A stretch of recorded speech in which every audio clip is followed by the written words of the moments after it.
थे राजस्थान सरकार में गृह राज्य मंत्री जवाहर सिंह बेड़म। मोदी के 11 साल पूरे हुए हैं। इसको लेकर एक और जहां विपक्ष निशाना साध रहा है, वहीं भारतीय जनता पार्टी इन 11 सालों को देश के लिए ऐतिहासिक उपलब्धि बता रही है। जवाहर सिंह जी, 11 साल मोदी के हैं, उसको किस रूप में आप लेते हो? देखिए, मैं समझ सकता हूं कि भारत के इतिहास में ये जो 11 साल हैं आज़ादी के बाद के, ये स्वर्णिम अक्षरों में लिखे जाएंगे। 2014 से लेकर अब तक जितने भी निर्णय भारत की सरकार ने किए हैं,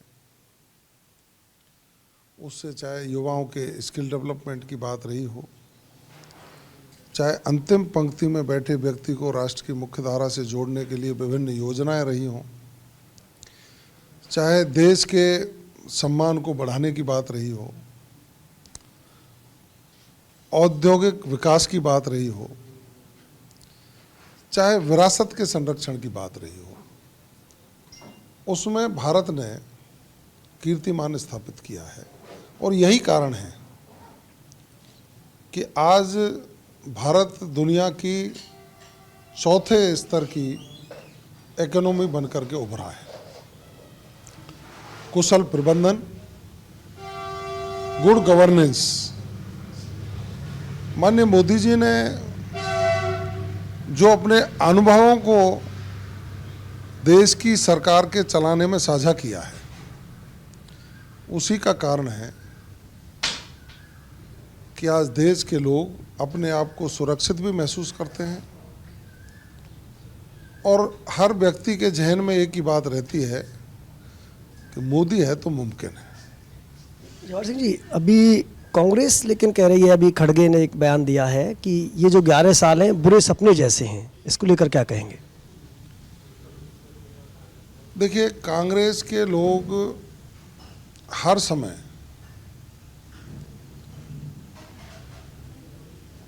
कुछ ऐसे बयान जारी करते हैं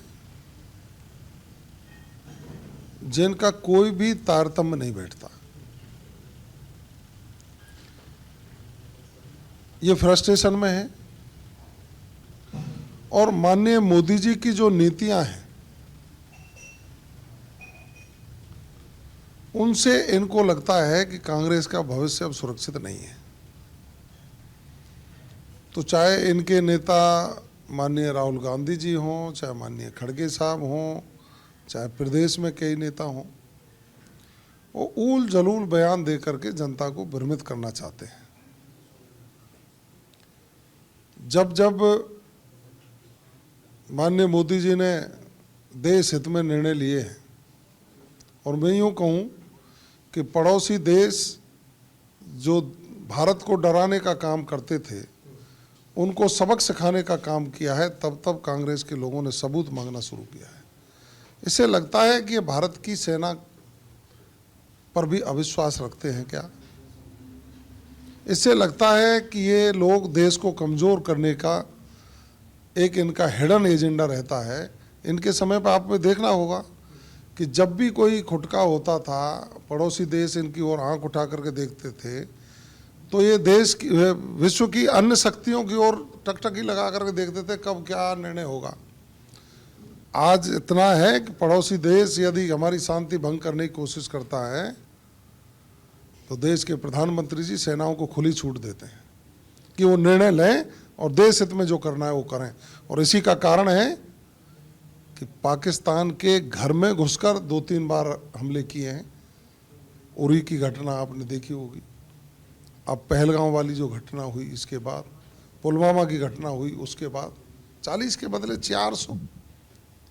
इनको सपना तो लगेगा ही ना कि 40 के बदले 400 भी ले रहे हैं।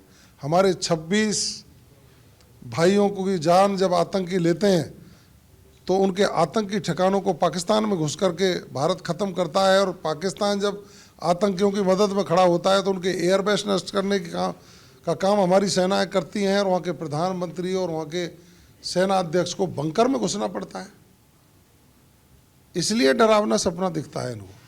इससे जुड़ा एक सवाल और है, आपने ठीक कहा, क्योंकि ऑपरेशन सिंदूर को लेकर जिस तरह आपने कहा कि हमारी सेनाओं के शौर्य को पूरी दुनिया मान रही है, भारत में जो किया उसका लोहा माना जा रहा है, लेकिन कल एक जय हिंद सभा का आयोजन कांग्रेस ने किया, उसमें कई सवाल खड़े किए, खासकर सीज फायर को लेकर। उनका ये कहना है कि इस समय सीज फायर किया तो सरकार पीछे हटी। देखिए, सबसे पहले तो मैं ये कहना चाहूँगा, कम से कम वो जय हिंद कहना तो शुरू कर दिया उन्होंने, वरना तो भारत माता की जय लगाने में संकोच करते थे। आज उन्होंने जय हिंद सभा की तो हमें लगता है कि माननीय मोदी जी की जो योजना है कि हम हर भारतीय को भारत माता की जय और भारतीयता के गुण देने का काम करेंगे उनको। तो कांग्रेस के दिल दिमाग में भी आया है कि माननीय मोदी जी जो जय हिंद और भारत माता की जय और इस देश को सम्मान बढ़ाने का काम कर रहे हैं, उसमें हमें भी शामिल होना चाहिए। तो उन्होंने जय हिंद सभा रखी है। अब भी वो छुपे रूप में सेनाओं के द्वारा जो जबरदस्त कार्रवाई की गई है उस पर प्रश्न लगाते हैं परोक्ष रूप से। ये कांग्रेस के लोगों को शोभा नहीं देता। आपने देखा होगा कि पिछली बार भी सबूत मांगे और अब की बार देश के प्रधानमंत्री जी ने जब राष्ट्र के नाम संबोधन किया और भारत की सेनाओं ने वहाँ की गई कार्रवाई के वीडियो जारी किए, तो ये अंदर ही अंदर तिलमिला रहे हैं कि आखिर हम करें क्या। जब देश के लोगों ने तिरंगा यात्राएं शुरू कर दी, स्वयंसेवी संगठनों ने, पूर्व सैनिकों ने, एनसीसी कैडेट्स ने, हमारे स्काउट गाइड्स ने, सब ने, साधु संतों ने तिरंगा यात्राएं शुरू कर दी। भारतीय जनता पार्टी के लोग उसमें शामिल हो गए। तो इनको लगा कि अब तुम कहाँ जाएंगे। तो अपना चेहरा छुपाने के लिए कि हम भी जय हिंद सभा कर रहे हैं, तो इसलिए ये वहाँ बाड़मेर गए थे। वहाँ भी जनता ने रेस्पॉन्स इनको नहीं दिया। सवाल ऐसा ही भर्ती से जुड़ा हुआ है, क्योंकि जब आप पार्टी सत्ता में आई थी तो सत्ता में आने से पहले आपने एक वादा किया था कि जिस तरह गहलोत सरकार में युवाओं के भविष्य के साथ कुठाराघात हुआ है, लगातार पेपर लीक हुए हैं, आपने वादा किया पेपर लीक नहीं होने देंगे और ऐसा ही भर्ती परीक्षा में जो हुआ उसको भी बर्दाश्त नहीं करेंगे। क्या वजह है, सरकार क्यों निर्णय नहीं ले पा रही है? ऐसा ही भर्ती परीक्षा रद्द होनी चाहिए, नहीं होनी चाहिए? अब चूंकि और पार्टी के नेता भी अब मैदान में उतर रहे हैं, हनुमान बेनीवाल ने कल रैली निकाली है, तो जवाहर सिंह जी मैं समझना चाहता हूँ सरकार इसको निर्णय में देरी क्यों कर रही है? देखिए, एक चीज़ ये समझने की आवश्यकता है कि प्रदेश के मुख्यमंत्री जी ने जब पदभार ग्रहण किया तो यक्ष प्रश्न था कि पिछली भर्तियों में जब कांग्रेस के शासन में हुई है उनमें धांधलेबाजी हुई है। तो माननीय मुख्यमंत्री जी ने एसआईटी का गठन किया और उन्होंने कहा कि हम इसकी जांच कराएंगे, जो भी दोषी होंगे उनके खिलाफ कठोर कार्रवाई करेंगे। अब प्रश्न आता है कि एसआई भर्ती रद्द होनी चाहिए या नहीं होनी चाहिए। तो ये मामला सब जुडिस है, कोर्ट में विचाराधीन है। मैं इतना कह सकता हूं, प्रदेश के मुख्यमंत्री जी राजस्थान के युवाओं के हितैषी हैं। उन्होंने ये कहा है कि जो भी गड़बड़ करेगा उसको हम सलाखों के पीछे पहुंचाने का काम करेंगे, ऐसा ही भर्ती हो चाहे अन्य भर्तियां हों। और माननीय मुख्यमंत्री जी रोजगार देने में अव्वल हैं। माननीय मुख्यमंत्री जी उनको स्किल्ड करने में अव्वल हैं। माननीय मुख्यमंत्री जी बाहरी निवेश ला करके राजस्थान में यहाँ उद्योग स्थापित हों उसमें भी नंबर 1 है। तो मैं तो युवाओं से अपील करना चाहूँगा कि लोग अपनी राजनीति कर रहे हैं, उनको राजनीति करने दें, क्योंकि लोकतंत्र है, इसमें सबको अपनी बात कहने का हक है। लेकिन प्रदेश के मुख्यमंत्री जी और राजस्थान की सरकार युवाओं की हितैषी है, युवाओं के हित में ही निर्णय लेगी। पूर्व मुख्यमंत्री अशोक गहलोत लगातार आजकल ट्वीट बहुत कर रहे हैं। एक ट्वीट कुछ दिन पहले मैं पढ़ रहा था कि जो आपकी यातायात व्यवस्था है जयपुर की, उसको लेकर कहा कि बहुत बिगड़ चुकी है, हालात ख़राब हैं, सड़कों पर जाम लग जाता है। एक साथ दूसरे ट्वीट का भी जिक्र कर देता हूं, दोनों साथ बता देना आप मुझे। सेप्टिक टैंक की सफाई करने के दौरान लगातार प्रदेश में 3-4 घटनाएं हुई जिसमें करीब 8 लोगों की मौत हुई है। ये न केवल मानवता को शर्मसार करने वाली घटना है, बल्कि कहीं ना कहीं सिस्टम पर भी जवाहर सिंह जी सवाल निशान खड़ा होता है कि आखिर अब भी जब इतने हम तकनीकी रूप से समृद्ध हो रहे हैं तो क्यों टैंक की सफाई करते समय एक व्यक्ति की जान जाए? देखिए, माननीय अशोक गहलोत जी राजस्थान के सीनियर नेता हैं। अब उनके कांग्रेस में आपस में अंतर्द्वंद चल रहा है, तो अब वो ट्विटर का गेम खेलने लग गए हैं।